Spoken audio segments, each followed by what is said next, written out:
Bonjour, si vous êtes ici, c'est que vous avez déjà habilité votre junior association l'année précédente et que vous devez maintenant procéder à la réhabilitation. C'est une démarche que toutes les juniors associations doivent réaliser chaque année pour poursuivre leur activité l'année suivante. Toutefois, rien de bien compliqué. Les démarches se déroulent en ligne sur l'extranet que vous avez créé l'année précédente. Votre identifiant est constitué du préfixe JA suivi des 4 premiers chiffres de votre numéro d'habilitation. Si vous l'avez perdu, votre relais départemental pourra le retrouver et vous le renvoyer. Si vous avez perdu votre mot de passe, en revanche, il faudra le réinitialiser en cliquant sur Code d'accès oublié en utilisant l'adresse mail d'un des représentants de la JA.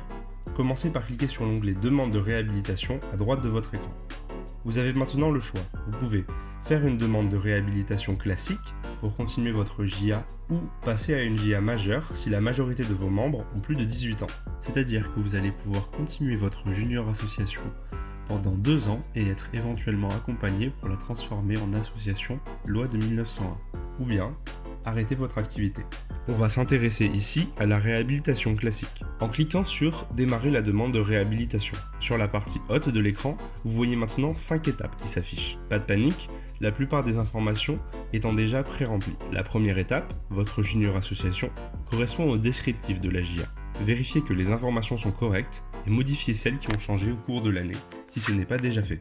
Cette étape est constituée de 4 onglets, coordonnées, projets, organisation et développement durable. Ne les oubliez pas. Attention aussi à bien sauvegarder vos actions à chaque étape en cliquant sur l'onglet en bas à droite. L'étape 2 concerne la composition de votre JA. De la même façon que pour l'étape 1, vérifiez chaque information et modifiez ce qui est nécessaire. Vous pouvez ainsi supprimer les membres ou en ajouter en cliquant sur ces boutons. La liste des membres doit être à jour afin que chacun des jeunes de votre junior association soit bien assuré. L'étape 3 est la dernière étape pré-remplie. Elle concerne vos activités. Vous pouvez en retirer en cliquant sur les croix ou en ajouter en ouvrant le menu défilant sur le bouton Choisir. L'étape 4 consiste à rédiger 2 rapports, un d'activité et l'autre financier.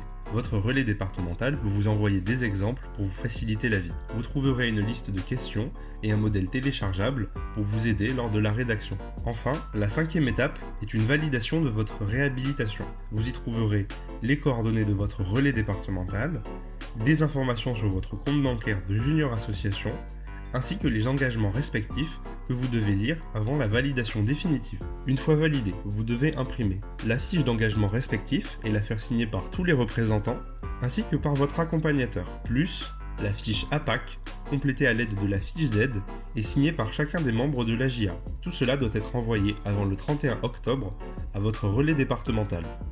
Surtout pas à Paris, car votre relais doit d'abord valider l'ensemble des documents. Pensez à bien fournir un chèque d'adhésion de 15 € à l'ordre du RLGA. J'espère que ce tuto vous a bien aidé, à bientôt!